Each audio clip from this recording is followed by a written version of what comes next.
Radio Free America. This is Uncle Sam with music and the truth until dawn. Right now, I got a few words for some of our brothers and sisters in the occupied zone. The chair is against the wall. The chair is against the wall. John has a long mustache. John has a long mustache. It's 12 o'clock, Americans, another day closer to victory. And for all of you out there on or behind the lines, this is your song. And welcome everybody to our Daily Gun Show. Come to you live every weeknight at usually midnight Eastern for about an hour. Each night we talk about guns. This is episode 794, so we've been doing this for almost 800 episodes now, every single weeknight for a few years, and the show's evolved over that time. Right now it's a panel discussion made up of people that join us from gunchannels.com, community we built almost 6 years ago now. A place for people that are interested in creating their own Second Amendment gun-related content or experiencing content that's created by individuals. So anybody that's welcome to join us on these panels, and we talk about guns. It's an effort to intentionally not pursue whatever the news of the day is, the agenda-based, mainstream, traditional news that typically has some sort of agenda and some sort of a reason. This is an alternative to that, a place to just talk the nitty-gritty. We have different themes throughout the week since we do the show daily. One goal is to talk about a different gun shop every single day. Wish we could say we've been successful at that. We haven't quite discovered 794 new gun shops yet, but that would be our ultimate goal. So we always try to focus on a gun shop. On Mondays, we look behind the scenes. On Tuesdays, we talk about our Second Amendment. On Wednesdays, we talk about entertainment. On Thursdays, we usually talk about training or CCW, self-defense.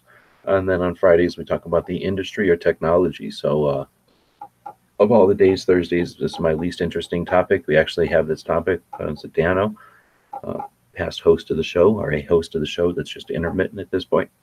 So with Dano's not here, I have no interest in talking about CCW or training, unless the panel wants to. But we just got off of the Clover Tax Thursday night show, where he talks about the nuts and bolts, the behind the scenes, the behind the curtain look at creating content. As content creators, we get together and collaborate and share ideas and experiences and theories. And tonight we were talking about getting T&E gear or getting gear for projects, and interesting show. I guess it went a little long and pushed this show back an hour. So thanks for everybody who is flexible with their time to join us at a late hour. We got 5 people watching now, so we don't know you're there on the one platform unless you say something. And if you're on Gun Channels, we know you're there. So participate in the conversation, and if you'd like a link, let us know. So let's see, we got people joining us from all over the country. Ape is jumping in from what, Michigan? Ohio? No, from Minnesota. How the hell can I ever get your one right? So, and then you would think, like, when you think, where are apes, like, known to be from? That's where you'd think. But anyway, we got Gizzard. Thanks for jumping in. Mm-hmm. We got Gizzard joining from Kansas. Thanks for joining. Thanks for the invite. Got Snob from the state that looks like a frying pan. Thanks for joining. Hey, thanks for having me. Well, it's not frying pan from the side, I guess. And then we got Clover, a state that looks like Goofy Starfish. That's kind of like a broken leg. Thanks for joining. Good to be here. All right, so we were just chatting about your show, complaining about how it takes up all of our time and how everybody can't stay up late. All right. No, I was just talking about the show and how I really don't care about talking about CCW or training unless everybody wants to. So if we could throw it out there for topics. We try to create everything we do as an effort in new media. So I see Ozzy is out there on the YouTube side, and there's a bunch of people on the Gun Channel side. If you got ideas for topics or you want to jump in and be part of it, let us know. But let me see. I don't think I had anything on the schedule for today. I had just set these shows up. I didn't really fill them out. Nope. I have been helping out with feeding a cat, and that seems easy, but it's like a half an hour something into the desert away, so it just eats up a lot of time. I don't commute, and it's been a long time. I don't know if I ever did commute, but I've I grew up with people that commuted. I understand what commuting is, like real commuting, and it's one of the reasons I don't commute. So it felt a heck of a lot like commuting on the way back. The road that goes out there, like the little twisty road, goes out the kind of the foothills, skirts this mountain range, and coming back, since it's only the one road, somebody was going 30 instead of however fast traffic should have been going, and yeah, felt a lot like being in traffic, even though I was in the middle of the desert. I know some of you guys probably commute more than that every day. I'm just wimpy.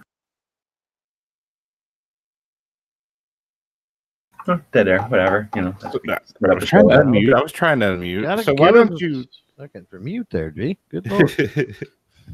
So why don't you move the cats closer to you to take care of them? Just question. No, yeah, I wish. And number one, old lady cats, you don't just get to do what you feel like with them cats. Number two, I don't think they know how long it's going to be for. But I mean, if 2020 hindsight, yeah, I would have picked them up, brought them home. They seem really nice. I don't know what you guys. Oh, let's go left, right. Clover, got cats? Yes or no? Negative. Ape, cats? Yes or no? Apes like kittens. None that are mine. There are some that wander my property every once in a while, though. That's valid. Gizzard, we know there's at least one big fat cat. Yep, he's my buddy. So yep, I like cats. Just the one though? Just that one cat? One at my house. My daughter has two. Okay. And then snob cats? I'm not a cat person. My daughter has one, but I'm not a cat fan. How does that work? She has it in the house, so everybody has the cat, or it's like Yes. it's outside? Oh, it's in the house, and everybody has the cat, but not everybody likes the cat. Okay. Well, that's cool of you, because that's the kind of thing, yeah, definitely, where if one kid wanted a pet, like a turtle or a fish, yeah, go ahead and have a turtle or a fish, right? But a cat, it's like a dog, right? Everybody's going to have to deal with that cat. So that's cool. I appreciate you doing that, because I don't think it's right for kids to grow up without pets, but I guess that's a whole nother discussion. I'm all about cats. I could take them or leave them. I grew up without them. I never knew cats until I got older. And so I'm not a cat person, but I'm okay with them. I don't like, I'm okay when people have them outside, right? And just have them as like mousers. And I can understand people that really fawn over them. I treat them like dogs and they seem to be okay with that. But people have a real problem with me treating cats like dogs. So even though Clover and Ape said, well, Ape, you've got them around. Clover, you've had cats around. You're not completely unaware of cats. Or I've had mousers outside before. Yes. Yeah. So so anyway, I would have taken the cats, but I think that it would have been bad. She would have freaked out because she wouldn't have liked how I would have taken care of the cats, kind of thing. So yeah, I mean, practically, I would have grabbed them the first day and just had them here. But I think that would have freaked her out. So this is one of those, like, let's drive an hour every day to make her happy kind of thing. What the hell? You're allowed to make an old lady happy. I guess that's what gas is for, right? Oh, so they actually belong to somebody. They're not just random stray cats. No, I'm basically taking care of cats for somebody who's not able to. Just that, like I say, they're so far away that the cat, taking care of the cat part is going out there and feeding the cat. That ain't nothing. Pet the cats. But the hours, I guess, what I was bitching about. But like I said, she would have freaked out if I would have brought the cats home. Yeah, they need to be in their house. They need to be on their bed and eat out of their bowls. It's one of them things. Tim's got a cat. Anyway, so anything else about the commute? I guess it's not even a gun topic. We don't need to have a show tonight, but I asked the guys who were off air there if they were interested, and I asked the people on gun channels if we should do a show.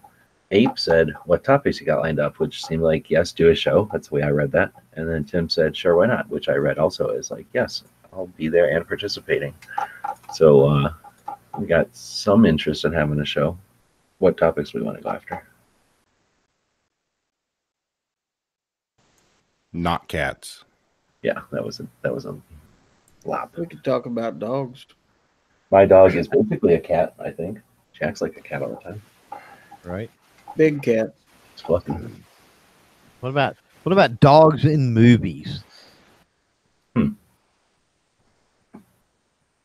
I'm just trying to think outside the box. Yeah, I mean, Well, There's because you can think of like dog movie stars for sure, but then there's just like dogs that are part of the crew, like a Scooby Doo would be a movie star, but like where dogs are just a part of it, and then there's like the bad guy dogs. Like as a fan of Dobermans, and a fan of the internet, and a fan of having time to do stuff like that back in the day, I had built a pretty big database, sort of like an IMDb, except of Dobermans in movies.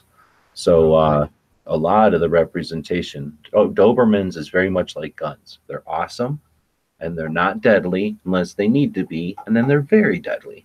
So because they're scary looking and people are ignorant, because they intentionally ignorant, I like to say, Dobermans get stuck with the pit bulls and with the Rottweilers as like the bullies and the mean dogs. So they're always like in the cartoons, the bad guys, right? There's never a good guy Doberman hardly, or if it is, it's a puppy. And then they're almost always like the guard. Well, for a little while, they were always the bad guys, like the security dogs, or like if a bad guy had a dog, it was a Doberman or two. So there's some really, really cool Doberman bad guys out there. Only two good guys. What are the two Doberman good guys? If you don't count the Doberman gang, because the bank robbers were technically good guys. But there's two mainstream good guy Dobermans out there. Was a Doberman and a Lady in the Tramp? No, that wasn't a Doberman. I don't know.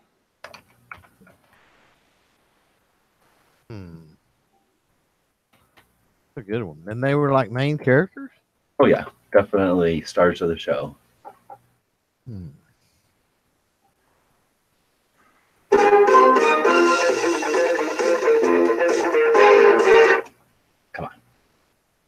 on. No? No. Yeah, I don't know. It's a Magnum PI thing. But... I was gonna say it's 80s cop show music, but yeah, Magnum PI. Come on. Oh, okay. Yeah.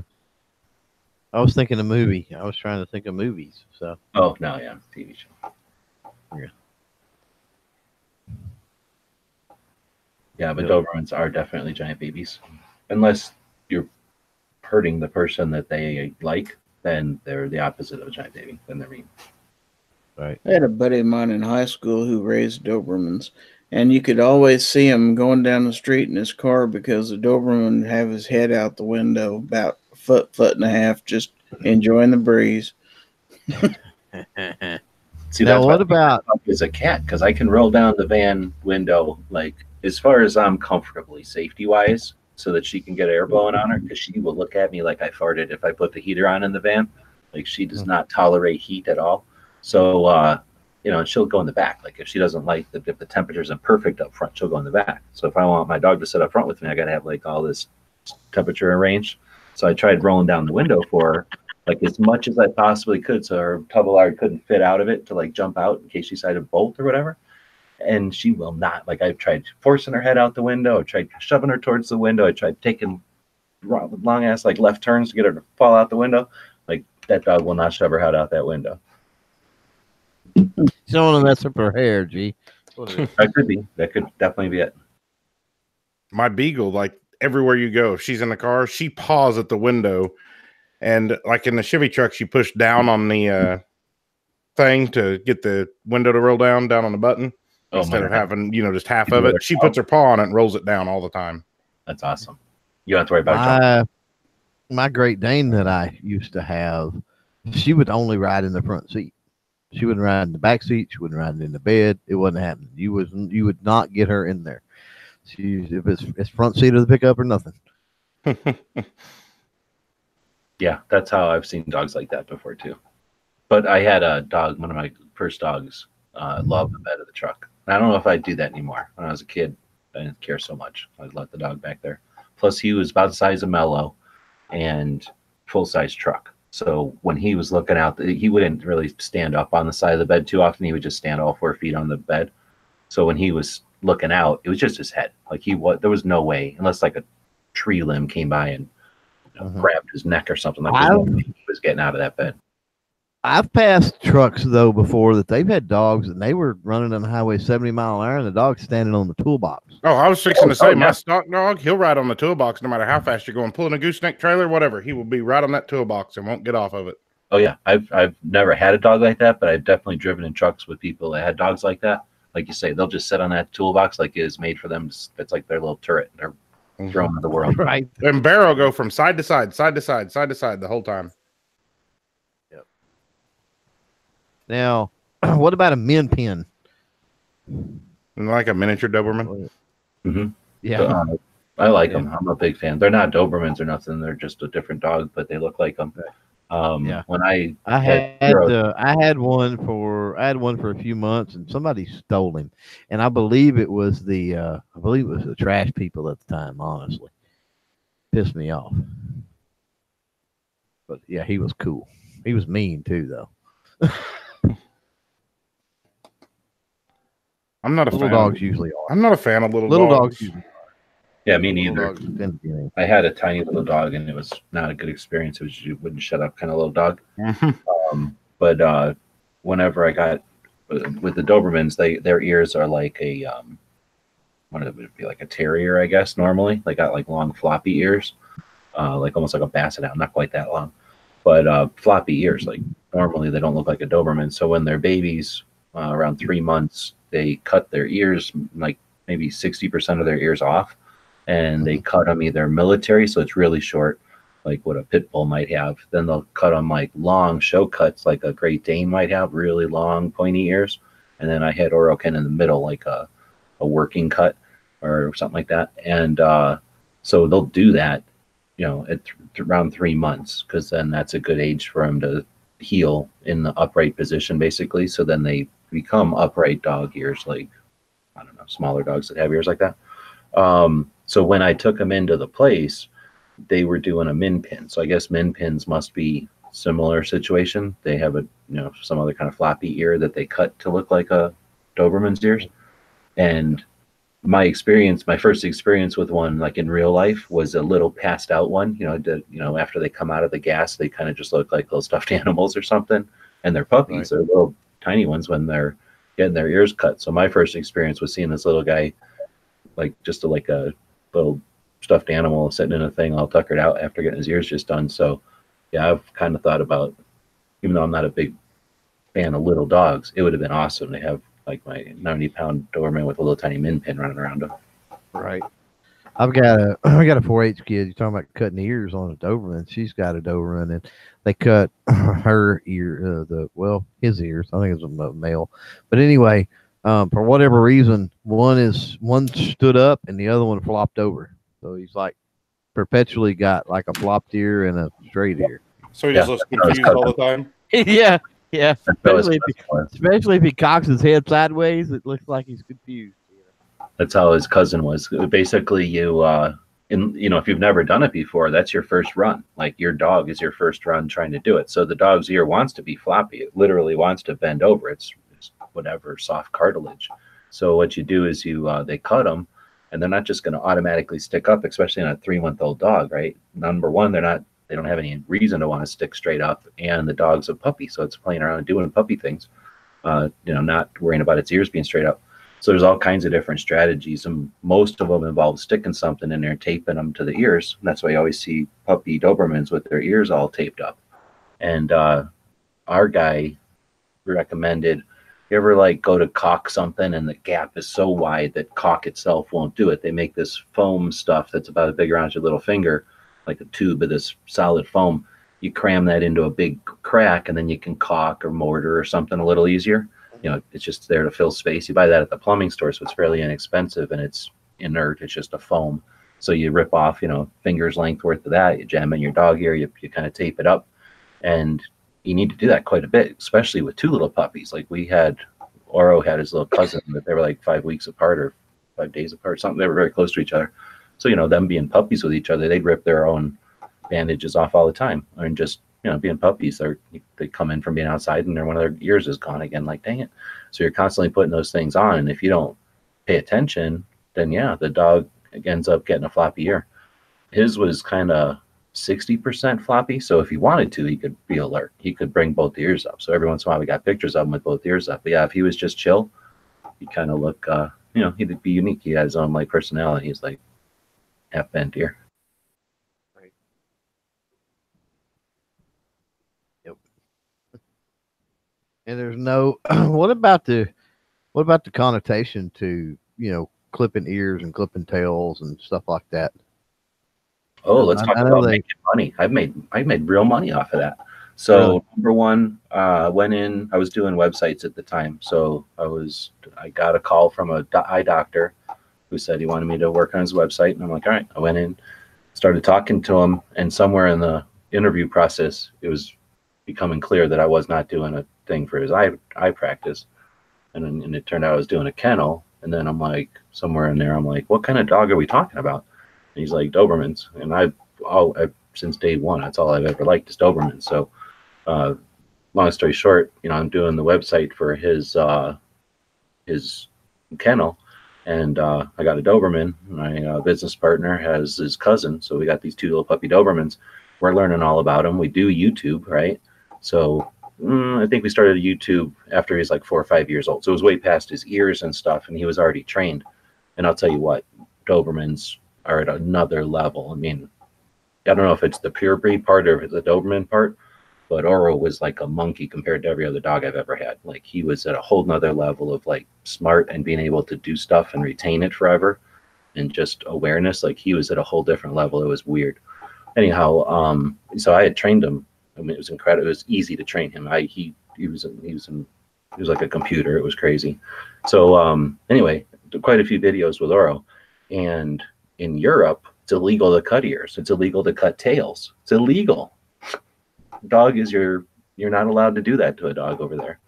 So posting a video about my dog, I think I had done some video like on his little feet things. I had like little boots for him when it got hot out here in the concrete. I had him wear little boots so he wouldn't burn his feet.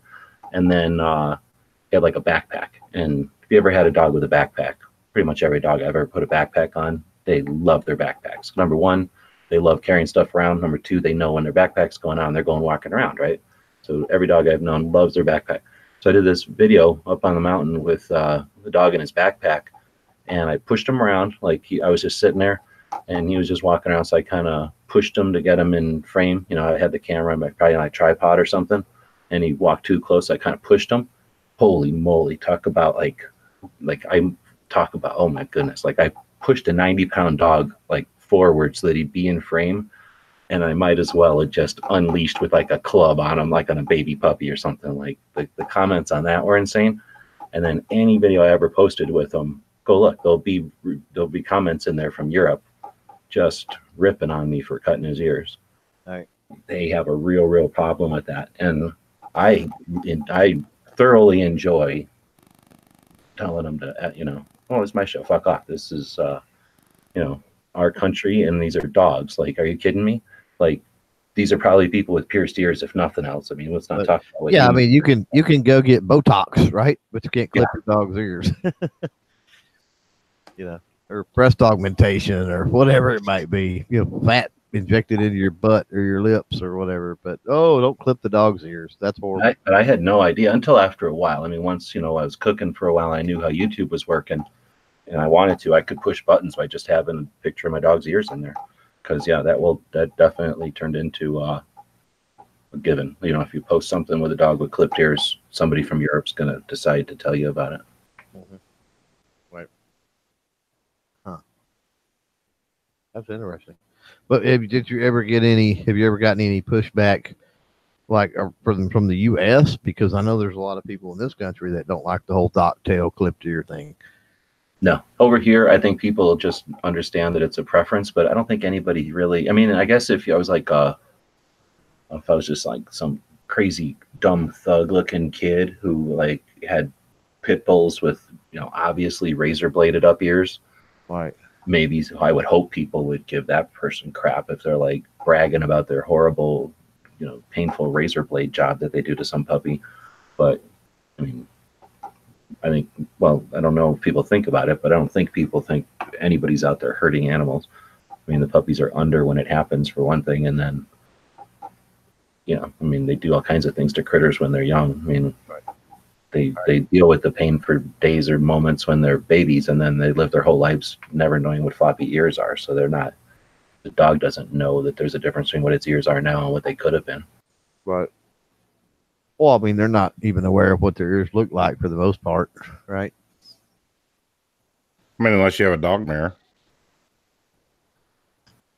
I guess with the Dobermans, one thing was like, their ears are supposed to be flopped over. So because they're not naturally flopped over, like he would get stuff in his ears potentially. Like if he went out and rolled around in like dry, like right now, how everything is here, when it's green, it's like everywhere else. But when it dries, everything turns prickly and sharp and like burry. Everything's designed to catch onto fur and travel around the desert.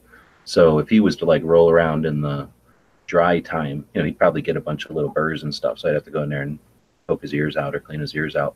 Where if he had his ears floppy, that wouldn't be a thing. And nothing would have ever, you know what I mean? So there's maybe something like that could be an issue, I guess you could say. Right.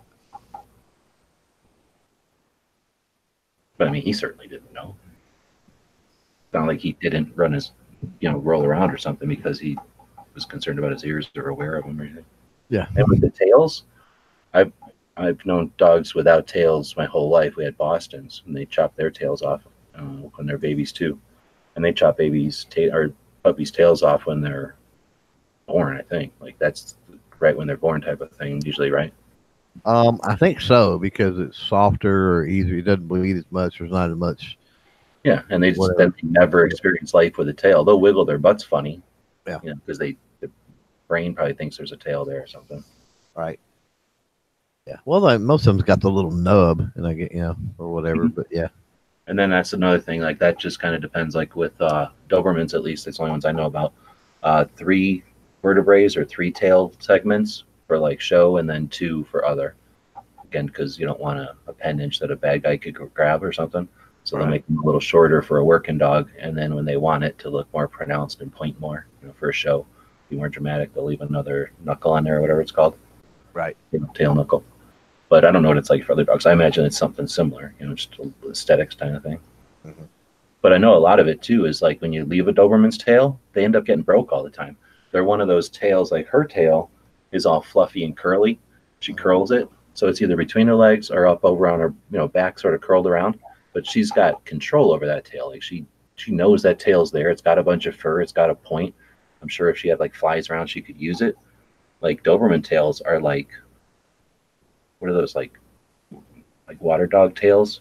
They're just long, flappy things that they wag them, and they're like as long as their back legs. So they just get knocked into everything and break. So then when you look at an old dog with a tail, it'll have like 3 or 4 big, arthritic breaks in it, right?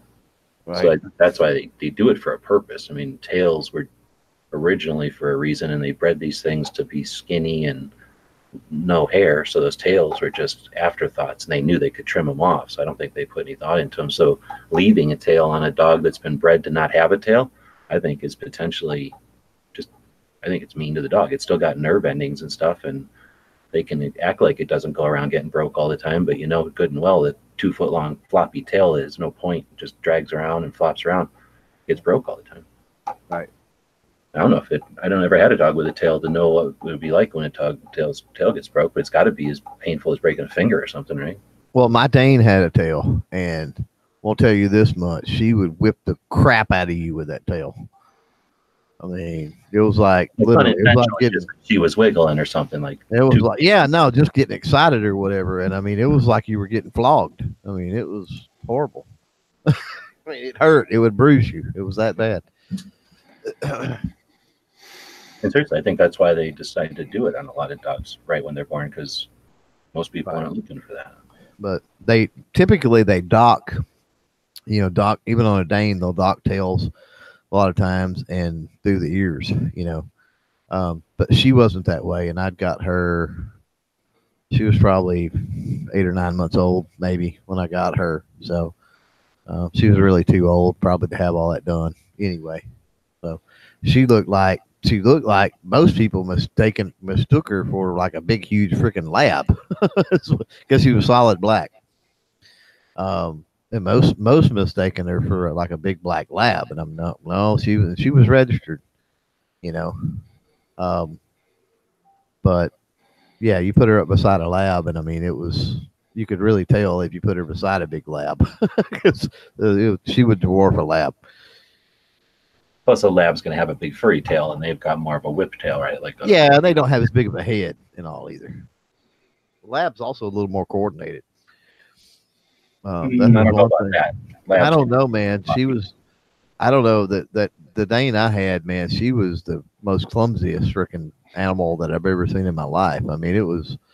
Yeah, I don't know. I said, talked about her, getting into having to sit in the front seat of the truck, and I can't tell you the number of times she fell out of the truck trying to get in and stuff. I mean, she was just clumsy, and it was, not to the point of hurting herself, and there wasn't anything wrong with her. It was just, I don't know, it was weird. She just, how like some people are that way, right? They're accident prone or just, clumsy, and she was that way, and it was more funny than anything to me.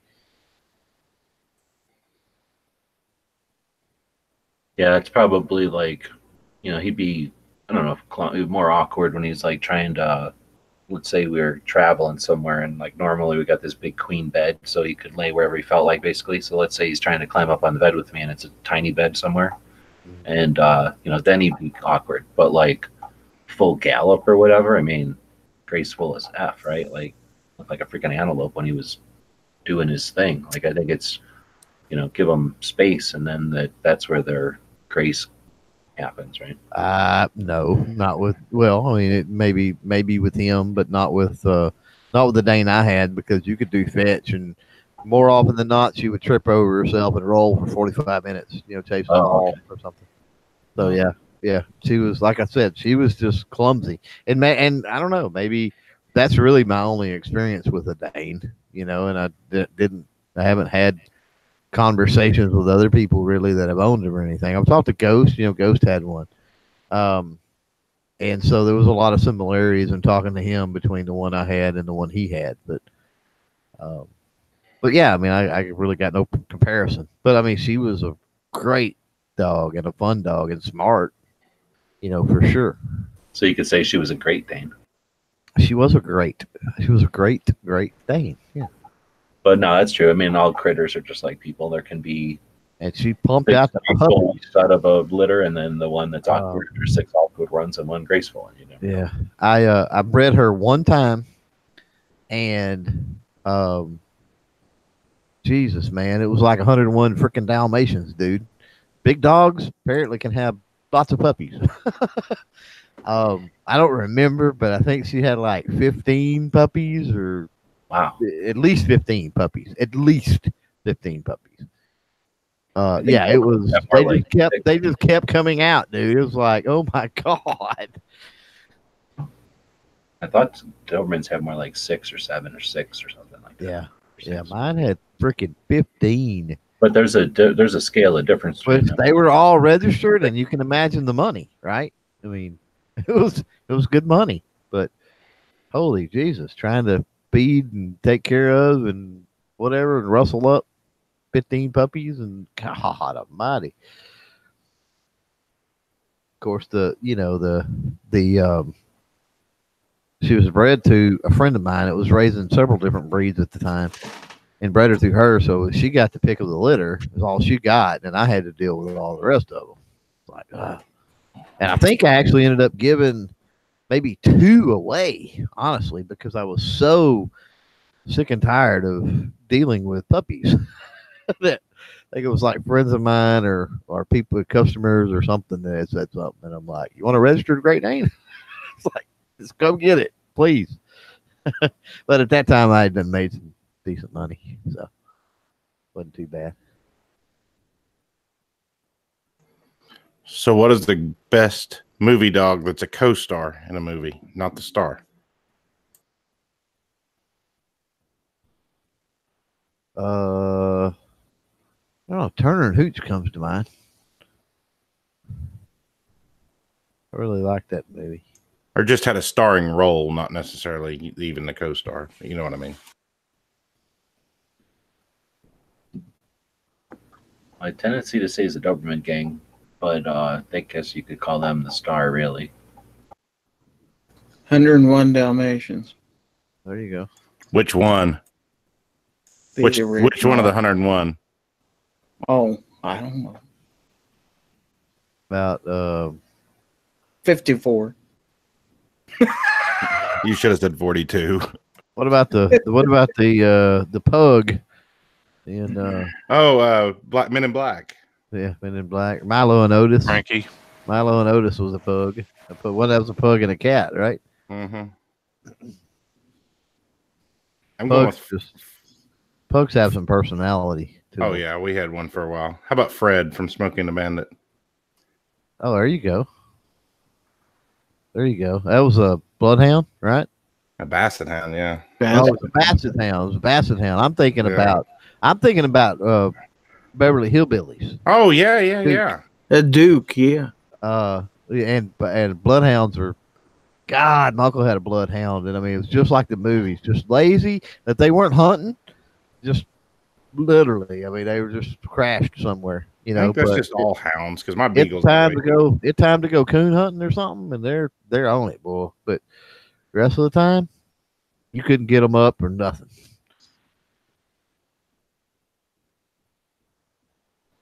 Man, I typed in best movie dog, and it's all kids movies basically, or family movies. Like, Well, sure. but there's got to be like cop movies. Like, there's no cop movies in here, no war dog movies. Or What about the other Will Smith movie where he had the dog with him? The one Oh, where he was I Am Legend. I Am Legend. Legend. Yeah. There you go. Like, that's a way better. I mean, wait a minute, that dog gets killed too. Like, they keep killing dogs in movies, though. Yeah. Yeah, he dies. But yeah, they Yeah, that was a German Shepherd, right? something similar. If it wasn't, yeah. Yeah. Yeah. Rin Tin Tin was a German Shepherd too. 25 movie dogs that are more than just cute. This one has some potential, or maybe not. See, Lady and the Tramp. Ooh, Wood said Petey from Little Rascals. Oh, here we go. Rin Tin Tin. Rin Tin Tin. Oh, heck yeah. Old school 1925, but that's cool. Petey from our gang.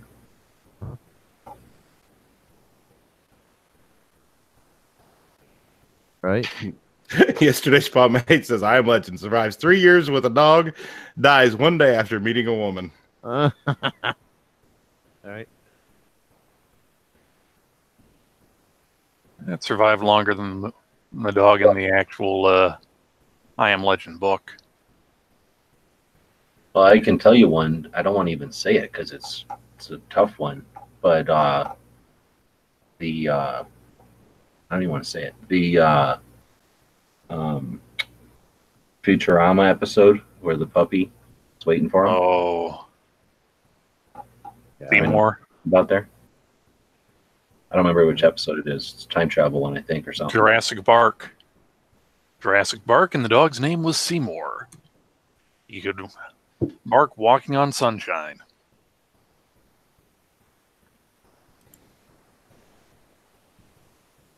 And I killed the chat. There was a Charlie Chaplin movie called A Dog's Life in 1918. A little tramp and his dog companion struggle to survive in the inner city. I kind of shudder to think in 1918 what they were doing to poor animals to make a movie. And with Charlie Chaplin having weird stuff happen, like how many dogs got squished or something making that movie. We've got Toto. Don't forget Toto. That was a scraggly little dog. That was like, he was like a terrier or something. Yeah, he was right? a terrier. Oh, you're talking about Wizard of Oz Toto. Yep. Yeah. Yeah, like a real wiry-haired, some kind of little wiry-haired terrier. Trying to remember. Let's see. I was looking here. They've got a thing with some dogs. Lassie, of course. It's Lassie. Call of the Wild. Oh, Where the Red Fern Grows. Oh, I forgot about Reno from Top Dog. You remember that Chuck Norris movie? Where the Red Fern Grows. Why does that familiar? You've never read or saw the movie Where the Red Fern Grows? That's a sad movie, though. That's one of them sad movies you just watch. Yeah, it is sad. Old Dan and Little Ann. You need to go look that up, babe. And we had to read it in school. I might have read it in school, but I've kind of blanked out that portion of my my memory because I had to actually learn stuff that makes me money. It was all taped in Oklahoma, but it was still a pretty well-known book and movie.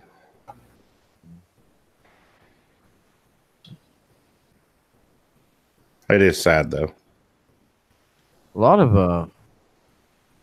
of mastiffs in the movie. No, they go through fads though. If you start looking like, like there's trends or fads, whatever you want to call it, where like a dog will be popular for a bit. Right.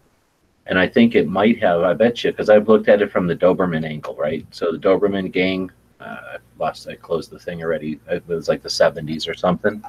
So, I've got all of those. There's 4 of them, I think, 3 or 4. I've got them all on DVD because I make the dogs watch them. And, like at the end, they'll have the credits to the dog people. So I've done research online for those movies. And then, like I say, there was, there's a bunch of bad guy dogs or Dobermans in movies all the time. And a lot of them were from this one guy, right? He had other dogs besides Dobermans, but that one like handler or whatever. So I suspect there's something to like, let's say a handler gets good or like gets known in the industry as like being easy to work with or like whatever, like, that person gets a lot of jobs. All of a sudden those dogs are in movies and TV shows and stuff for a while. And then those dogs pass or something happens and then somebody else comes along and then those people's dogs are in movies for a while. So I think there's some aspect to that potentially. Oh, I have the greatest movie of all time with a dog as a co-star. Legally Blonde. That's a valid one. Definitely a co-star movie.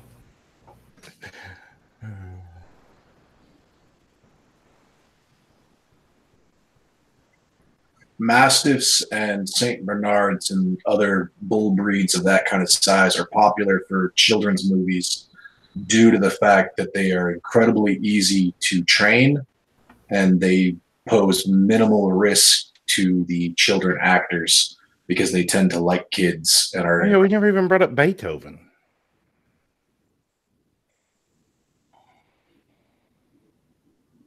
Yeah, I mean Beethoven had how many sequels? 3 or 4? I had a Saint Bernard when I was a kid, and I used to ride him around. I mean, there's pictures of me, little bitty, riding the dog around the yard. What was remember the Shaggy DA? And Please Don't Eat the Daisies? Like that was, I'll bet you, the same dogs. What are those big shaggy dogs called? Sheepdogs, aren't they? Hey, I think that's sheepdogs. Yeah, Oh, yeah. The ones that you don't think can see where they're going. Yeah, exactly. Look like a big fluffy thing. But they're huge. Yeah, feed them with a front end loader, basically. Yeah. they I had go ahead. Sheepdogs don't eat as much as you'd think they are because despite their large appearance, they're actually pretty slender for a big dog. Yeah, they look like greyhounds inside of all that, right? Close to it, yeah. Or like a collie, probably. Look like a collie, probably underneath all that. Yeah, I had a great. I was gonna say I had a Great Pyrenees, and she didn't eat nearly as much as you thought she would, and she was huge. But that was one of the best dogs. I think that probably was the best dog I ever owned in my life. You'd think this dog would eat a couple of times a week, but this dog insists on eating every single day.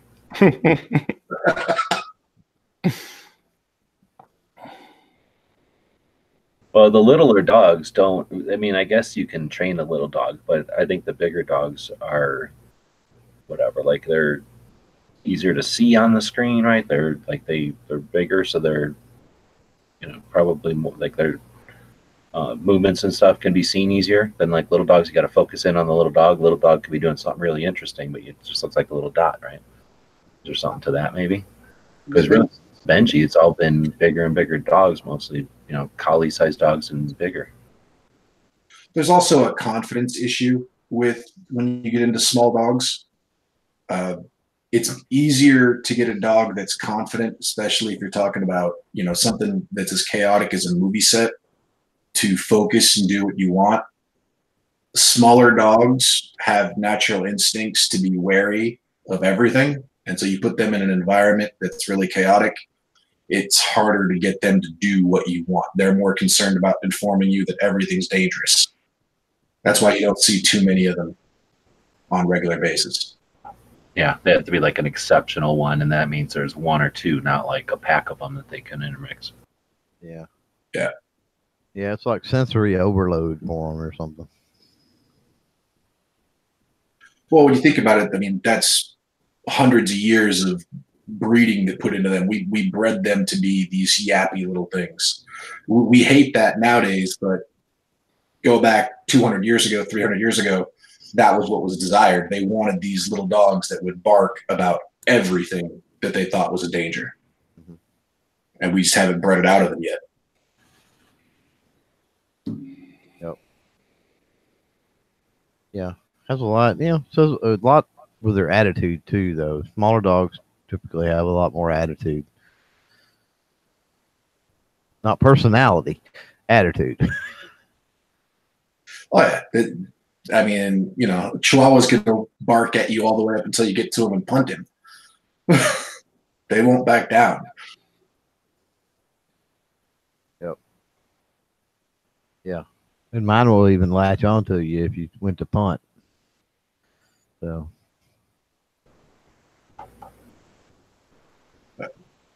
Yeah, small dogs are the only dogs that give my dog trouble because other big dogs will respect him and keep their distance. Little dogs will run right up to his face. Right. I laugh because it reminds me of, like, you know, dealing with my wife. Most people stay away from me and keep a good distance. My wife is the only person who'll get in my face. So. Right. Well, let's take it back to guns and talk about dogs at gun shops. Any dogs at gun shops? We'll wrap it up with stories about dogs at gun shops. Yeah, heck yeah. My local one, I couldn't tell you what he is, but I know he's a big dog with lots and lots of hair. And his name's Jethro. I can tell you that much. But yeah, he's probably I don't know, somebody said Great Pyrenees earlier, but he's like something to do with like sheep herding or goat herding or something like that. Great Pyrenees are typically goat dogs. Yeah, so he may be I think maybe he is a Great Pyrenees. He's not white. Do they have to be white? No. We had a friend that had a black Great Pyrenees. Yeah, he's more Really? He's more of a golden color. Don't they kind of look like a lion? Like they got a big bunch of hair like a lion? Mm. Or am I thinking around the body or head and kind of like a lion. I think the males more do. That's one dog breed that you can tell a male and a female just by looking at them.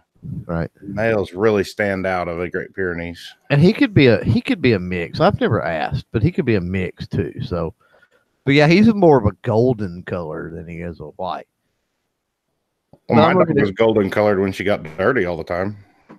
Well, no, this one, I mean, even when he's clean, what I'm saying is he's not like solid white either. He's got spots that are more golden brownish on him and stuff. But I'm seeing some pictures of Great Pyrenees here. I just Googled it that are similar in color to him. So that's probably what he is. But yeah, his name, and he's big, a big dog, but his name's Jethro. And he eats the free barbecue too. That's a good name for a dog like that. Well, the Sports World in Tulsa, one of my favorite kind of small gun stores. It's a big gun store, but it's locally owned and stuff. They used to have a giant poodle, and I always want to ask, what happened to it, or if it's still alive or something. But I don't want to bring it up if it died or something, so I just don't. But I hadn't seen it in there in a year or so, so I have a feeling something happened to it. But it was a pretty cool dog. Talk about vicious, man. Poodles are, whew. Poodles can be tough. Really? That dog was huge. I never knew poodles got that big till I seen it in person. Probably the meanest dog I've ever had, and I didn't have her for long, was a poodle. Ooh, he was a nightmare. Yeah, standard poodles can get huge. They're not like the little ones everyone thinks about. No, this sucker's at least 3 foot tall, or was.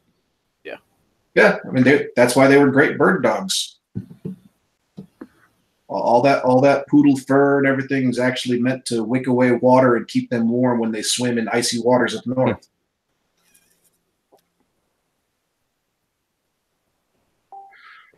Yeah, I generally view a gun shop that has a regular dog as a great sign. It's normally a good sign of people that I will get along with. A local shop here in town, they've got a bulldog that's in there regularly. My dog loves to go in there because they have a female and he's all about her. There's two things there. Have you ever been to a shop that has a dog that are also jerks or something? Like, I think that is a pretty good indicator of if they're decent people, if they're going to be a good shop. I mean, I can't think of too many, if any, where they had a little puppy walking around or a big fluffy dog walking around or some kind of a hunting dog walking around or whatever kind of dog. Yeah, I've never. One of them was kind of standoffish one time, and that was about the closest I can think of. Like, most of the time, they're, that's the kind of people who want their dog at their shop. I mean, they're cool. Talking about the dog being that way, or the people that own the shop? I'm just trying to think of, like, I can't think of any shop that has a dog around on a regular basis where they're jerks. Like, where the shop, like, it's a shop that I don't like to go to, but I go there because, you know what I'm saying? Like, because I know that I would think of that. I'd be like, well, I don't want to go there, but I'm going to go pet that dog's belly. Like, I'll go to that shop anyway. Yeah. I can't think of any like that because most of those people are cool, and it's like you want to go there just to hang out. In fact, I think that's probably a part of it, right? Like, if they are the kind of people that want to have people come hang out at their shop and have conversation or whatever, like, the dog is part of that. Like, that's, if they didn't want people there, they wouldn't have a dog walking around, right? Right. Definitely. Yeah. I've never been to a shop that had a dog where there was a problem. Yep. Any dog stories? I'm going to tell you one. So I had Oro with me, and this was years ago, so he was still old, but he wasn't old yet.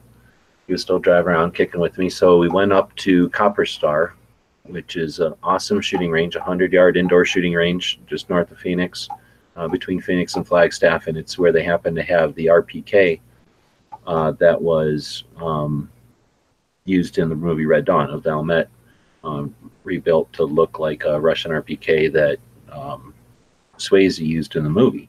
So they have that there, and it's available for rent. So I went up there one year on August 10th, which is the anniversary of the release of Red Dawn, to shoot that gun, and brought Oro up with me. And this was I think the second run in the old van. So Oro had gone to California with me, and I'd almost killed him with dehydration, so he was not quite back to health yet. I took him back up there to kind of, I had done some work on the van, and I was using that as a test run to test out some stuff on the van. It's actually on the way back from there that 86 van died.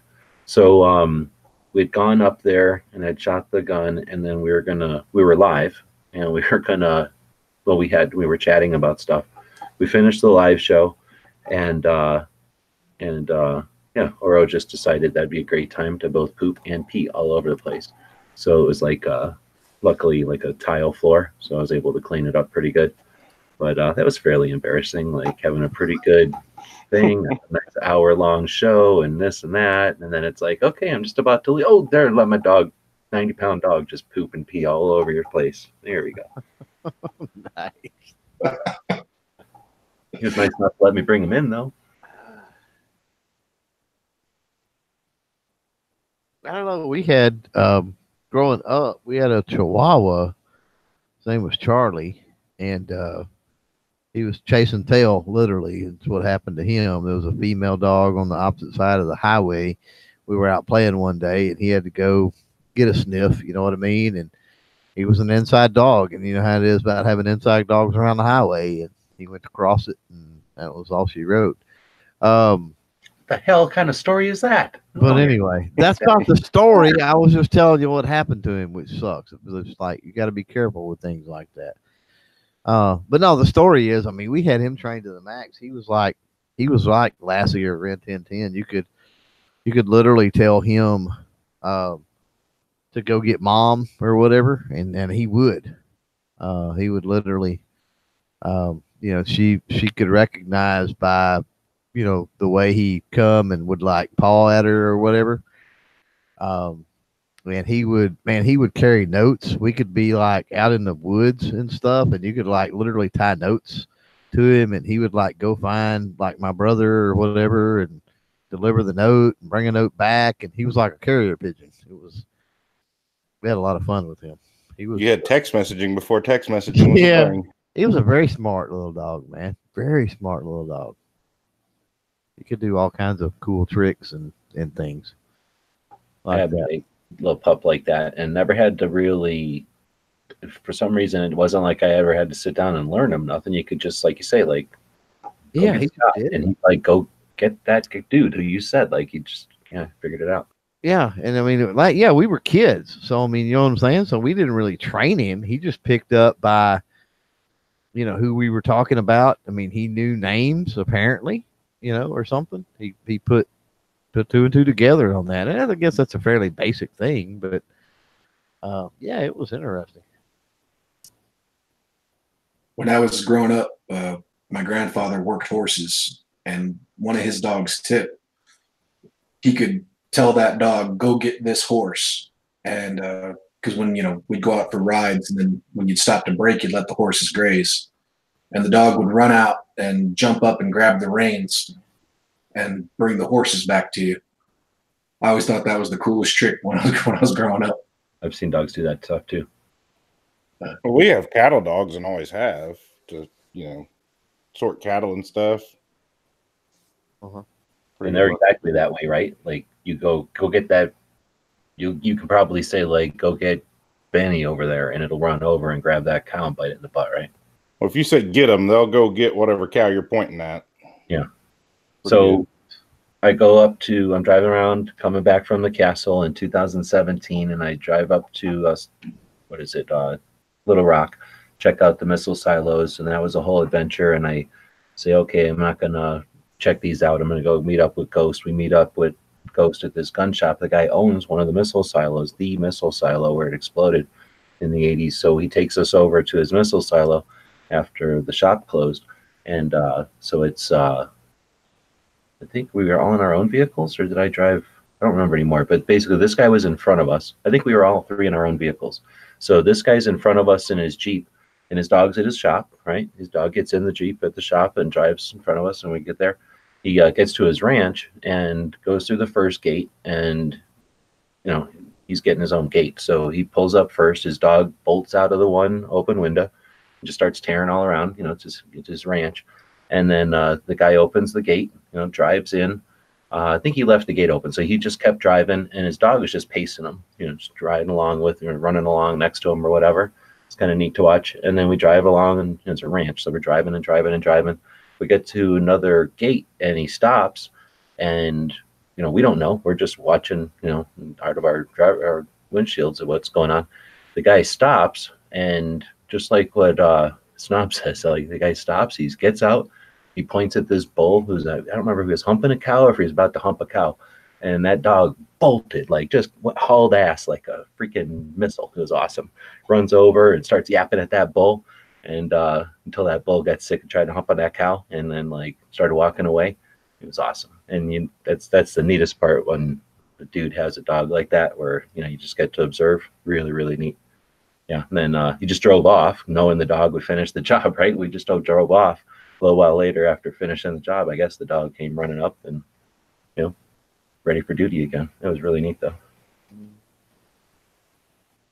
Well, when we dairied when I was a kid, you know, you have to get your cows in twice a day to milk them all. And we'd never go out in the pasture. You just send the stock dog after him, and he'd go get him and come back. Of course, I'll never forget, I had one dog that was my dog when I was a kid, stock dog. He was a blue heeler, and he just wouldn't learn whoa. You tell him whoa, and he'd just keep after those cows. I remember my grandpa grabbing a pair of those big fencing pliers out of his back pocket and chunking at him. Caught him right between the eyes. The dog went out cold, no joke. But he learned whoa after that. You could say whoa, and he stopped. Yeah, I can only imagine if all of our grandpas were sitting around trying to have a discussion about shit, like, and then all our grandkids were sitting around listening to that discussion, they'd all be shitting themselves and crying. Yep. All right. So unless anybody else has anything else dog related, does anybody else have any dog stories to throw in here before we head out?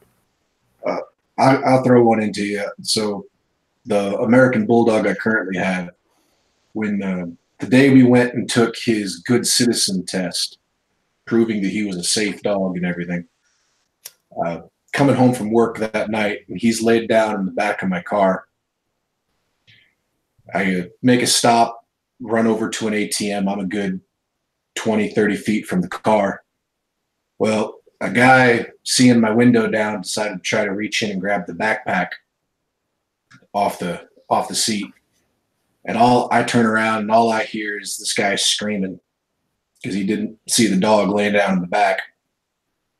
And what I remember most clearly about that incident, after dealing with the situation and getting the dog to let him go and everything, is he still had the little ribbon that they gave him for his to pin on his collar for their little photo about how he was a good citizen. And I just always thought that was the greatest thing. Sitting there with this dog who just got done attacking this guy for trying to get into the car, but he's got his little good citizen, I'm a safe dog pin on his collar.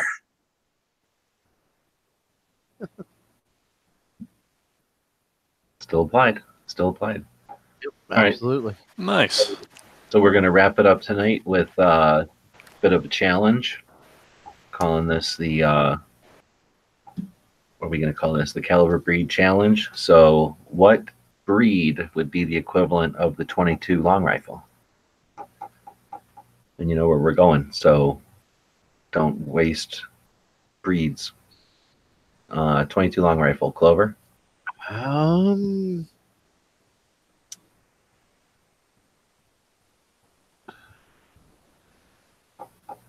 That's a good one. I'm gonna go with a pug. Okay. Ape? I'm gonna go with a Chihuahua. All right. Gizzard? Rat Terrier. Dog? I'm going to second the Rat Terrier. Rat Terrier meaning the dog from Frasier? Yeah, but a real one that's bred for working. Snob. 22 long rifle. I'm going to go with a rat shit because I used to have one. Half rat terrier, half shih tzu. Okay, I think I like there's got to be, I would say teacups or the shorts. So I'm going to go with Chihuahuas for long rifles. So what are we going to jump up to? 20? Should we bother with 25 ACP? Let's go to something intermediate. Let's go to 32 ACP. Clover? Probably go with a terrier for that of some sort. Probably the Rat Terrier for that. So dog from Frasier. Fine Ape? Jack Russell was the dog from Frasier. Oh, okay, I'm missing it. What's the Rat Terrier then? I guess I go looking right now. A little bit bigger than a Chihuahua. Yeah. Well, I'm gonna go with the Rat Terrier. Oh, you know what a Rat Terrier is? The dogs on Instagram right now. Like, there's a bunch of these dogs on Instagram that the gun girls have. So, yeah, like a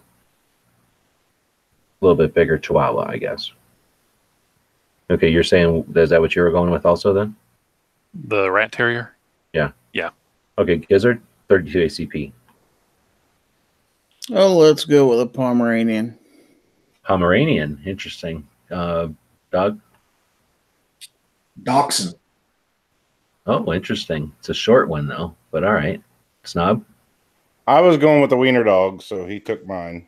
See, I would think a wiener dog maybe 38 special or something. So I'm going to go 32 ACP to Browning. So it's an American round. I'm going with a short, bulldog-ish looking Boston Terrier. Little dog, American, like the caliber. Now we'll go to the shitty metric 9mm. Clover? Lab. Labrador. Feel sad for Labradors. Ape? Pug. A pug? Mm-hmm. Gizzard? Well, since it's a European round, I'd say a Doberman. Ugh. You just killed No him. longer welcome. Eject. We'll get Dog, you have a realistic answer, not trying to elicit emotion. I'm going to stick with. I like your idea about the fact that it deserves a metric dog for a metric round. I'll say the English Bulldog. Still a lot of muscle for a 9mm, but Snob. Well, for the best all-around round, I'm going with the best all-around dog, a Beagle. This is 9mm right here.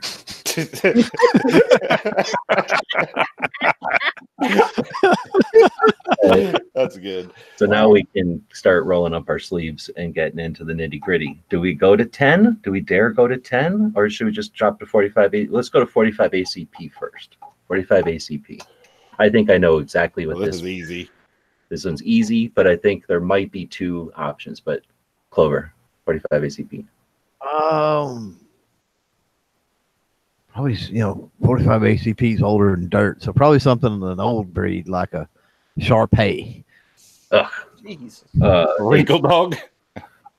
Yeah, that's that one, right? Looks like all wrinkled. Right. 45 ACP. 8. I'm gonna go with American Bulldog.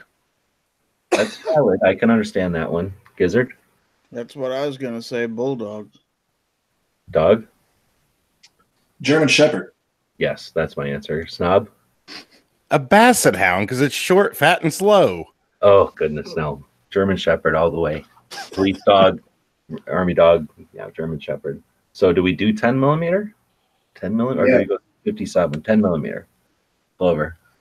10mm would be more of like a Doberman. Yes, that's my answer also. Ape. I'm gonna have to go with the German Shepherd. All right. Gizzard. See, some of you have positioned yourself. You've got to be bigger than what you said before, right? So Collie. Interesting. Let me think about it. Collie's like a stun gun or something. Okay. Dog. For the 10mm, I'm going to go with American Bulldog. All right. Snob. Rottweiler. Rottweiler I could see too, but I'm giving it to Doberman because of the millimeters. Because I'm going, well, I guess Rottweiler is European too. I don't know where we go. 357, 44. Let's just go to 44 Magnum. Back to America. Back to real caliber again. 44 Magnum. Clover. It's going to be some type of a bulldog in my mind. Okay. Ape. Damn, it skipped over 357, so now I have to actually think. And for the people that are just putting in a dog name out there, how about if you put a caliber with it? Because just saying like Mastiff, for example, Lids, that doesn't help us with nothing because of the lags and stuff. So we're on 44 Magnum Ape. You know what? I'm just gonna have to go with the lab. Best all-around cartridge for the best all-around dog. Okay, I guess that's valid. Gizzard. I was going to say pit bull. All right, that's tough. Dog. Are we only going to cover pistol calibers? I think so. Otherwise, we'll be here all night. Okay. I'll leave it for midnight. Before I use all my dog selection, that's why I wanted to know. A lot more We didn't want to waste the 50 bear. We gotta leave something for midnight to steal on his show. Otherwise, he'd have to do that. I'm going to say a Rottweiler. 44 Magnum Rottweiler? Okay. Stop. German Shepherd. No, that's too small. 44 Magnum. I was going to say Mastiff. I think Mastiff already. I don't know. Do we go bigger than 44? I was saving that for 50 Action Express. Yeah, so we'll just say 50, whatever. The 50 is 50 bigger than 44 Magnum. Clover? Yeah, it'd be Mastiff. Yeah. Ape? Mastiff. Gizzard? Mastiff. Dog? Oh, definitely a Mastiff. Snob. Mastiff. There's things bigger than Mastiffs, isn't there? I'm going to go with the St. Bernard. They're bigger than Mastiffs, aren't they? They don't hit like a Mastiff does. Right. Yeah, but 50s are big and slow. Talk about big and slow. Only dog that needs its own bed because it can't fit in yours. I mean, I hear you. I just use Mastiff for 40.